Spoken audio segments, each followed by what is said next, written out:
ರಾಜ್ಯ ಕಾಂಗ್ರೆಸ್ನಲ್ಲಿ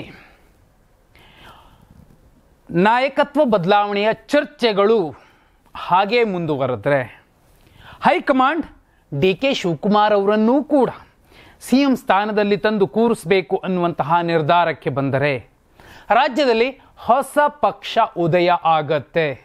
ಇಂಥದ್ದೊಂದು ಮಾತನ್ನು ಕಾಂಗ್ರೆಸ್ ಪಕ್ಷದಲ್ಲಿ ಸುದೀರ್ಘ ಅವಧಿಗೆ ದುಡಿದಂತಹ ಅತ್ಯಂತ ಹಿಂದುಳಿದ ಕುರುಬ ಸಮಾಜಕ್ಕೆ ಸೇರಿರುವಂತಹ ನಾಯಕರೊಬ್ಬರು, ಅದರಲ್ಲೂ ಮುಖ್ಯವಾಗಿ ಮೈಸೂರು ಭಾಗದ ನಾಯಕರು, ಸಿದ್ದರಾಮಯ್ಯ ಅವರ ಅತ್ಯಾಪ್ತರಾಗಿದ್ದವರು ಹೇಳ್ತಿರುವಂತಹ ಮಾತು ಏನದು? ಯಾಕಂದರೆ ಹಲವು ಸಂದರ್ಭಗಳಲ್ಲಿ ಜಾತ್ಯತೀತ ಜನತಾದಳದ ಬಗ್ಗೆ ಮಾತಾಡಿದಾಗ ಕಾರ್ಯಕರ್ತರಿರಬಹುದು, ನಾಯಕರಿರಬಹುದು, ಕೊನೆಗೆ ನಿಖಿಲ್ ಕುಮಾರಸ್ವಾಮಿಯವರೂ ಸೇರಿದಂತೆ ಸಿದ್ದರಾಮಯ್ಯ ಅವರಿಗೆ ಸವಾಲೆಸಿತಾನೇ ಇದ್ದಾರೆ. ನಿಮಗೆ ಅಷ್ಟು ಸಾಮರ್ಥ್ಯ ಇದ್ದರೆ ಒಂದು ಪ್ರಾದೇಶಿಕ ಪಕ್ಷ ಕಟ್ಟಿ 10 ಸ್ಥಾನ ಗೆಲ್ಲಿ ನೋಡೋಣ. ಯಾಕಂದರೆ ಇದೇ ಸಿದ್ದರಾಮಯ್ಯ ಅವರು JDSನಲ್ಲಿದ್ದಾಗ ಮಾತ್ರ 58 ಸ್ಥಾನ ಬಂದಿತ್ತು. ಸಿದ್ದರಾಮಯ್ಯ ಅವರನ್ನು ಅಕ್ಷರಶಃ ಉಚ್ಚಾಟನೆ ಮಾಡಿ ಹೊರದಬ್ಬಿದ ಮೇಲೆ JDS ಆ ಸ್ಥಾನಗಳನ್ನು ಇದುವರೆಗೂ ಗಳಿಸಿಲ್ಲ, ಗೆಲ್ಲೋಕ್ಕಾಗೇ ಇಲ್ಲ. ಅದು JDSನ ವರಿಷ್ಠರಿಗೂ ಗೊತ್ತಿರುವಂತಹ ವಿಚಾರ. ಆದಾಗ್ಯೂ ಸಿದ್ದರಾಮಯ್ಯ ಅವರ JDS ಬಗೆಗಿನ ಟೀಕೆಗಳು ಬಂದಾಗ ಅವ್ರು ಹೇಳೋದು, ನೀವಿಲ್ಲಿದ್ದವರು, JDSನಲ್ಲಿ ಬೆಳೆದವರು ಅನ್ನುವಂತಹ ಮಾತುಗಳನ್ನು ಹೇಳ್ತಾರೆ. ಆದರೆ ಇಲ್ಲಿ ಒಂದು ಪಕ್ಷ ಯಾರನ್ನು ಬೆಳೆಸೋದಿಲ್ಲ, ಎಲ್ಲರೂ ಸೇರಿ ಒಂದು ಪಕ್ಷವನ್ನು ಕಟ್ತಾರೆ, ಅದೇ ಮುಖ್ಯ. ಹಾಗೆ ನೋಡಿದ್ರೆ 58 ಶಾಸಕರು ಗೆಲ್ತಾರೆ ಅಂದರೆ ಕೇವಲ ಒಬ್ಬ ನಾಯಕನ ಕಾರಣಕ್ಕೋಸ್ಕರ ಗೆಲ್ಲೋದಿಲ್ಲ. ಆ ಪಕ್ಷದ ತತ್ವ ಸಿದ್ಧಾಂತವನ್ನು ಒಪ್ಪಿಕೊಂಡು ಎಲ್ಲ ಸಮುದಾಯಗಳು ಕೈ ಜೋಡಿಸಿದಾಗಲೇ ಒಂದು ಪಕ್ಷ ಅತಿ ಹೆಚ್ಚು ಸ್ಥಾನಗಳನ್ನು ಗಳಿಸೋಕೆ ಸಾಧ್ಯ ಆಗುತ್ತೆ. ಇಲ್ಲಪ್ಪ ನನಗೆ ಒಂದೇ ಸಮಾಜ ಸಾಕು, ಆ ಒಂದೇ ಸಮಾಜ ಓಟುಗಳಿಂದ ನಾನು ಇನ್ನೂ 113 ಸ್ಥಾನ ಗೆಲ್ತೀನಿ ಮ್ಯಾಜಿಕ್ನ, ಯಾವ ಪಕ್ಷದ ಕೈಲೂ ಸಾಧ್ಯವಿಲ್ಲ, ಯಾವ ಸಮಾಜದ ಕೈಲೂ ಸಾಧ್ಯವಿಲ್ಲ 113 ಸ್ಥಾನ ಗೆಲ್ಲೋದಕ್ಕೆ. ಇದೆಲ್ಲ ಒಂದು ಕಡೆ.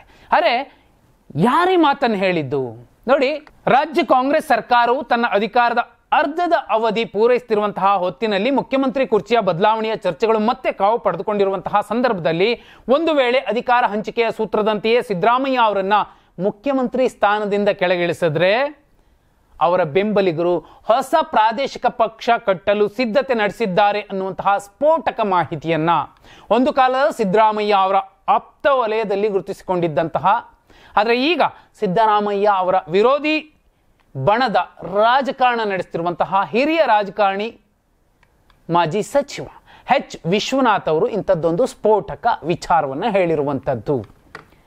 ವಿಶ್ವನಾಥ್ ಅವರ ಮಾತಿಗೆ ಎಷ್ಟೊಂದು ಪ್ರಾಮುಖ್ಯತೆ ಕೊಡಬೇಕಿದೆ ಈಗ.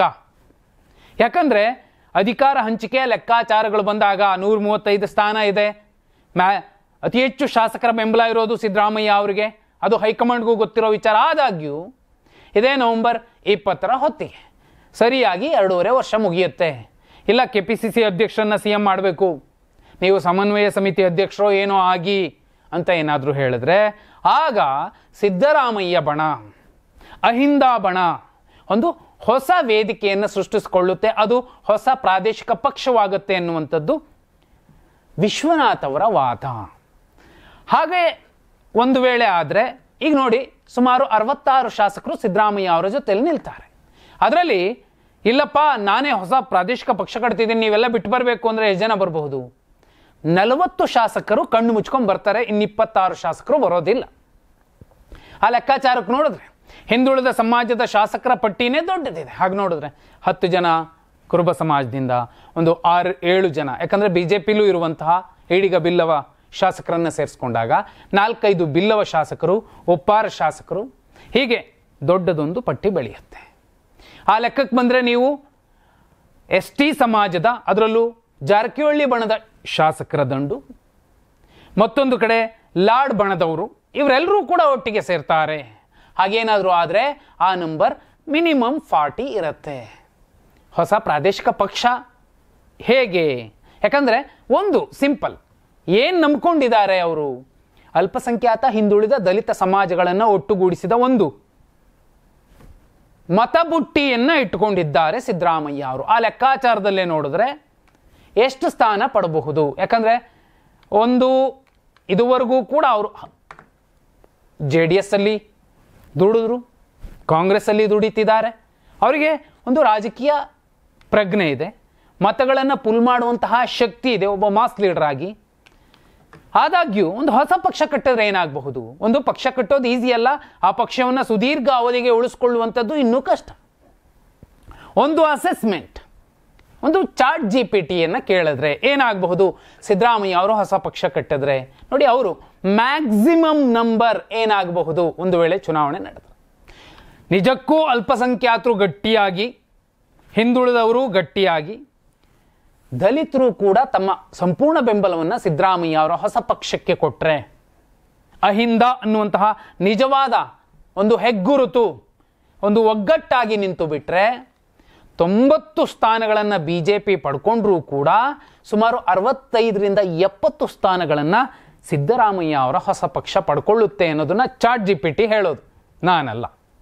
ಇನ್ನು ಕಾಂಗ್ರೆಸ್ ಸ್ಥಿತಿ ಏನಾಗಬಹುದು? DK ಶಿವಕುಮಾರ್ ಅವರನ್ನೇ ನೆಚ್ಕೊಂಡ್ರೆ ಎಷ್ಟೇ ತಿಪ್ಪರ್ಲಾಗ ಹಾಕಿ ಎಗರಾಡಿ ಕುಣಿದಾಡಿ ಇರೋ ಬರೋದನ್ನೆಲ್ಲ ಖರ್ಚು ಮಾಡ್ತೀನಿ ಅಂದರೂ ಕೂಡ 40ರಿಂದ 50 ಸ್ಥಾನಕ್ಕೆ ಬರಬಹುದು. ಇಂಥದ್ದೇ ಸ್ಥಿತಿ ಸಾರೆಕೊಪ್ಪ ಬಂಗಾರಪ್ಪ ಅವರು ಪಕ್ಷ ಬಿಟ್ಟೋದಾಗ್ಲೆಲ್ಲೂ ಕೂಡ ಕಾಂಗ್ರೆಸ್ಗೆ ಬಂದಿತ್ತು. ಹಿಂದುಳಿದವರನ್ನ, ಅಲ್ಪಸಂಖ್ಯಾತರನ್ನ, ದಲಿತರನ್ನ ಕಾಂಗ್ರೆಸ್ ಪಕ್ಷ ಕಡೆಗಣಿಸಿದ್ರೆ ಅದರ ಸ್ಥಿತಿ 38ಕ್ಕೆ ಬರುತ್ತೆ. ವೀರಪ್ಪ ಮೊಯ್ಲಿಯವರ ನಂತರದಲ್ಲಿ ಸರ್ಕಾರ, ಕಾಂಗ್ರೆಸ್ ಪಕ್ಷ ಚುನಾವಣೆ ಎದುರಿಸಿದಾಗ 38 ಸ್ಥಾನಕ್ಕೆ ಬಂದಿತ್ತು. ಅದು ಹಿಂದುಳಿದವರನ್ನ, ದಲಿತರನ್ನ, ಅಲ್ಪಸಂಖ್ಯಾತರನ್ನ ಕಾಂಗ್ರೆಸ್ ಕಡೆಗಣಿಸೋದ್ರೆ ಏನಾಗತ್ತೆ ಅಂತ. JDS ಸ್ಥಿತಿ ಕೂಡ ದೊಡ್ಡದಾಗಿ ಆಗೋದಿಲ್ಲ, ಒಂದು 15ರ ಗಡಿಗೆ ಬಂದು ನಿಲ್ಲತ್ತೆ ಚಾಟ್ GPT ಲೆಕ್ಕ. ಅದರ್ಸ್ ಒಂದು 2ರಿಂದ 5 ಸ್ಥಾನ ಗೆಲ್ಲಬಹುದು. ಏನೇ ಆದರೂ ಕೂಡ ಸರಳ ಬಹುಮತ ಅನ್ನುವಂಥದ್ದು ಯಾವ ಪಕ್ಷಕ್ಕೂ ಬರೋದಿಲ್ಲ. ಅತಿ ದೊಡ್ಡ ಕಿಂಗ್ ಮೇಕರ್ ಆಗಿ ಸಿದ್ದರಾಮಯ್ಯ ಅವರ ಹೊಸ ಪಕ್ಷ ಬರಬಹುದು ಅನ್ನೋದನ್ನ ಚಾಟ್ GPT ಹೇಳುವಂಥದ್ದು. ಅದು ಹೇಳಿದ್ದೆ ಸತ್ಯನ ಅಲ್ಲ. ಮೇಲ್ನೋಟಕ್ಕೆ ಚರ್ಚೆ ಮಾಡೋದಾದ್ರೆ ನಿಜವಾಗಿಯೂ ಕುರುಬ ಸಮಾಜದ ಮತಗಳು, ಹಿಂದುಳಿದ ಸಮಾಜದ ಮತಗಳು, ಅಲ್ಪಸಂಖ್ಯಾತರ ಮತಗಳು ಒಟ್ಟುಗೂಡಿದ್ರೆ, ಯಾಕಂದ್ರೆ 2013ರ ರಿಸಲ್ಟ್ ನೋಡಿ, 2018ರ ರಿಸಲ್ಟ್ ನೋಡಿ, BJP ಮತ್ತು JDSಗೆ ಬಹುದೊಡ್ಡ ಲಾಸ್ ಮಾಡಿದ್ದು ಈ ಸಮಾಜಗಳ ಕ್ರೋಢೀಕೃತ ಮತಗಳು. ಹಲವು ಕ್ಷೇತ್ರಗಳಲ್ಲಿ 1000, 8000, 18000, 20000 ಮತಗಳ ಅಂತರದಿಂದ ಅವರ ಅಭ್ಯರ್ಥಿಗಳು ಸೋಲೋಕೆ ಕಾರಣ ಆಗಿದ್ದು ಅಹಿಂದ ಒಗ್ಗಟ್ಟಿನ ಮಂತ್ರ. ಆ ಮತಗಳನ್ನು ಪುಲ್ ಮಾಡಿದ್ರೆ ಸುಮಾರು ಒಂದಷ್ಟು ಕ್ಷೇತ್ರಗಳಿದ್ದಾವೆ ಕುರುಬ ಸಮಾಜದ ಅತಿ ನಿರ್ಣಾಯಕ ಮತಗಳಿರುವಂಥವು ಅಥವಾ ಹಿಂದುಳಿದ ಸಮಾಜದ ನಿರ್ಣಾಯಕ ಮತಗಳಿರುವಂಥ ಅಂತಹ ಕಡೆ ಎಲ್ಲ ಒಟ್ಟುಗೂಡಿಸಿದ್ರೂ ಕೂಡ ತೀರಾ 70 ಆಗಿಲ್ಲ ಅಂದರೂ 40ರಿಂದ 50ರ ಆಜುಬಾಜಿನಲ್ಲಿ ಆ ಸ್ಥಾನಗಳು ಬಂದು ನಿಲ್ಲತ್ತೆ. ಅದು ಕೂಡ ಸಿದ್ದರಾಮಯ್ಯ ಅವರು ಸಕ್ರಿಯವಾಗಿ ಅಖಾಡಕ್ಕಿಳಿದು ಇಡೀ ಕ್ಷೇತ್ರ, ಇಡೀ ರಾಜ್ಯ ಸುತ್ತಿ ಬಂದರೆ ಅತಿ ದೊಡ್ಡ ಕಿಂಗ್ ಮೇಕರ್ ಆಗಿ ರಾಜ್ಯದಲ್ಲಿ ಶಾಶ್ವತವಾಗಿ ಉಳಿಯುವಂತಹ ಒಂದು ಪ್ರಾದೇಶಿಕ ಪಕ್ಷ ಆಗಬಹುದು.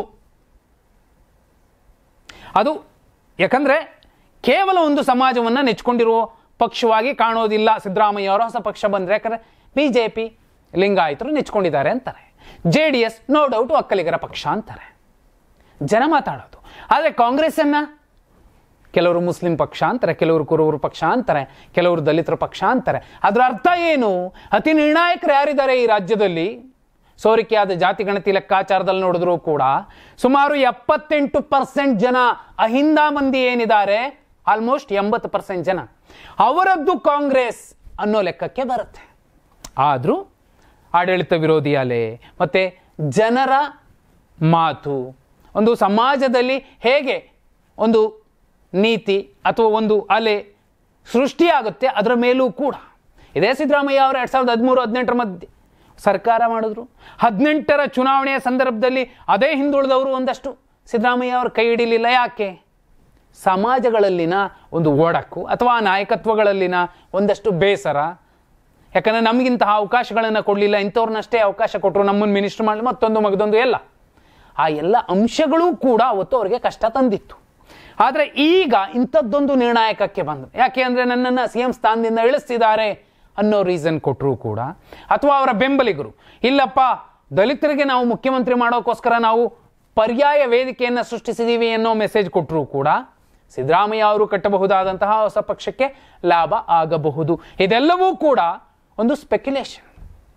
ಆದರೆ ವಿಶ್ವನಾಥ್ ಅವರ ಮಾತು, ಈಗ ಆಗ್ತಿರುವಂತಹ ಡೆವಲಪ್ಮೆಂಟ್ಸ್ ಎಲ್ಲವೂ ಕೂಡ ಎಲ್ಲೋ ಒಂದು ಕಡೆ ನಿಜ ಆಗಬಹುದಾ? ಇಂಥದ್ದೊಂದು ನಿರ್ಧಾರ, ಹೊಸ ಪಕ್ಷ ಕಟ್ಟಬಹುದಾ? ಪ್ರಭಾವಿ ಸಚಿವರುಗಳು ಇಬ್ಬರು ಆ ಪಕ್ಷವನ್ನು ಸುಮಾರು 15 ವರ್ಷಗಳ ಕಾಲ ಕಾಪಾಡುವ ಬೆಳೆಸುವ ಹೊಣೆಗಾರಿಕೆಯನ್ನು ಹೊತ್ತಿದ್ದಾರೆ ಅನ್ನುವಂಥದ್ದು ಇನ್ಸೈಡ್ ಸ್ಟೋರಿ. ಏನಾಗಬಹುದು ಹೊಸ ಪಕ್ಷ ಕಟ್ಟಿದ್ರೆ? ಕಮೆಂಟ್ ಮಾಡಿ.